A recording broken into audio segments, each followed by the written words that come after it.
Good day, everyone. So let us look at Shenhe from a technical perspective. So this is going to be a proper in-depth review. Please don't pay too much attention to the background footage. It is just there for a bit of showcasing. So, what do you need to understand about Shenhe? And there are two things that we need to consider. Firstly, the exponential nature of the character, and secondly, understanding that this character is all about damage distribution. So, the arguments and conclusions I'm going to give are very different from what you would have seen on the internet. So let's just get into it. Shenhe's exponential nature means that the better your team is, the better she becomes. Now, this is very problematic for a lot of people because if your units aren't that strong, then it feels like you've pulled a dud. I know a lot of people want to pull for a unit or like some sort of something that can just like deadlift their account.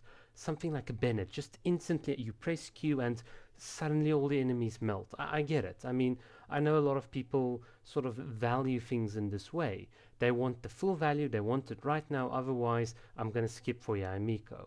Um, and I think this is like the wrong way to understand Shenhe. Shenhe ramps up really, she really increases in terms of her potential and value the better your team is. And of course, over time, your account is going to become stronger and stronger. So if you're going to play the long game with Genshin Impact, it's a good idea to pick up Shenhe. If you are someone that is, and I hate to use this word, free to play, low spender, you don't have a lot of wishes saved up, and you don't really think about it, you only want something that's going to give you 36 stars, in other words, barely 3 or 4 wishes in the immediate term, then please skip her. There's no problem with it.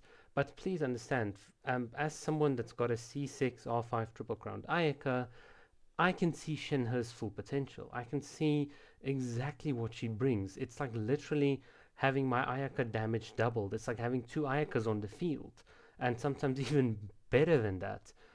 That is what she sort of provides. You can take your C0 Ayaka, and Shenhe at C0 can give you effectively like an Ayaka C6. That is how strong she is if you build her properly. And I just want to say this, a lot of people on the internet build Shenhe as attack, attack, attack. That's not what you should do. In the beginning, when you don't really get that exponential scaling of the character, that might be okay for like a noobish build of the character, and that is when your team is not as strong. Then that might be something that you want to resort to. But in the long game, once you're leveling up those talents, once the second or third Ayaka rerun banner or Ganyu rerun banner is around and you've got a constellation or two, you definitely want to build Shenhe with attack percentage, ground damage, and crit rate because her own damage is not trivial. And I think the big problematic aspect of her is the fact that all of her power is really constellation locked. Now, I'll be honest, her constellations are really good.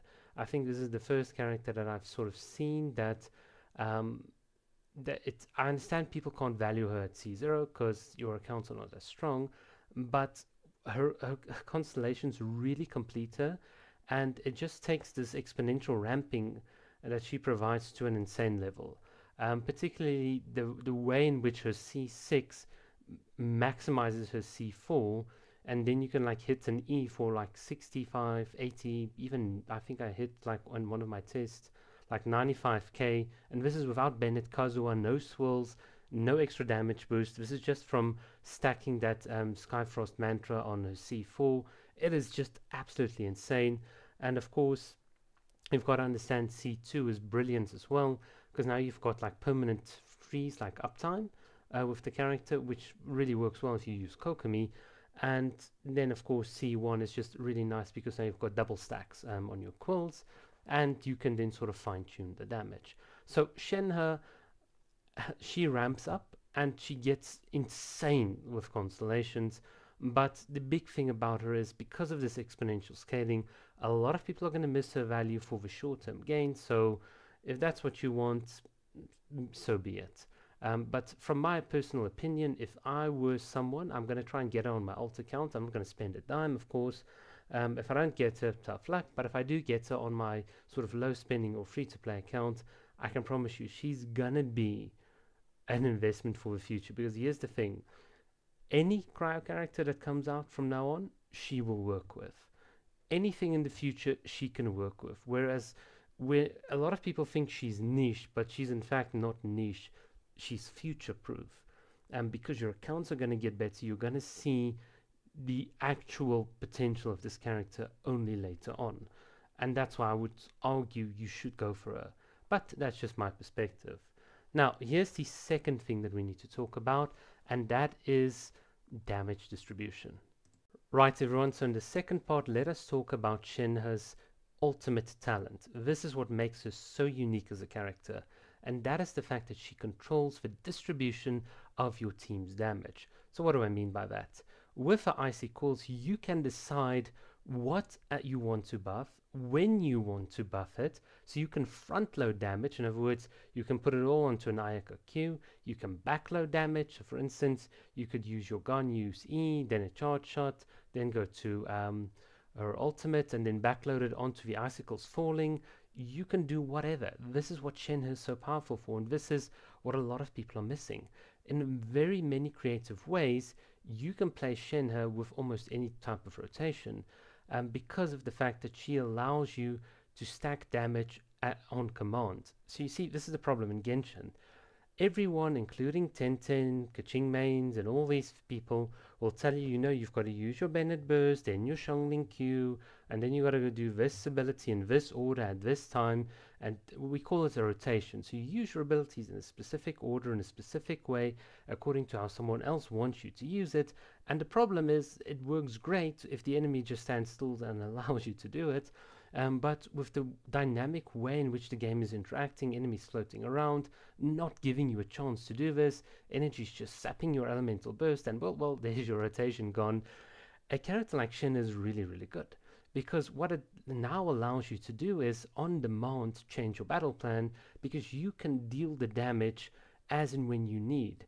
If you wanted to dish all your damage and burn all those icy quills with your elemental burst, and the enemy suddenly saps you with your elemental burst, no problem. You can still now rely on your E or your normal attacks to do so, which is really, really good for cryo characters at least. Shenhe's ability to fundamentally affect or sort of interfere with the set rotation playstyle is what I think makes this character so good.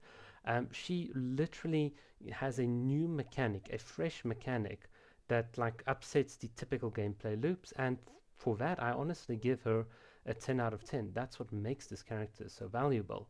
Now let's talk about the thorny issue of her icy quills. If you just press or tap, just like tap E, like little icy quills, you're not going to burn through all of them in a 10-second window. It's going to be very difficult unless you really just release a lot of ults. You've got attack speed. When you use her hold ability, of course, you get more stacks, and it's going to take a bit longer to burn through them. But what I've seen in my sort of gameplay, by the time you've burned Ayaka's sort of icy quills and then gone use, your Shenhe's cooldown's almost reset on the tap E. So what you want to do with this character is, instead of complaining that she doesn't have enough quills, you should actually realize that you should burn your quills as quickly as possible, and ideally as intelligently as possible. So there's no use in just trying to say, oh, my normal attack's not doing as much, therefore Shen is bad, where's my Bennett and Kazuha? You've got to understand the distribution of damage, how you're going to output that damage. So this is what you need to get about Shenhe. She gives you bonus damage. This bonus damage is amplified by cryo damage percentage, by crit rate, crit damage, and by the resistance multiplier. So Shenhe effectively gives you about 3 parts of the damage equation she affects: the base damage, the cryo damage, and then of course the enemy's resistance.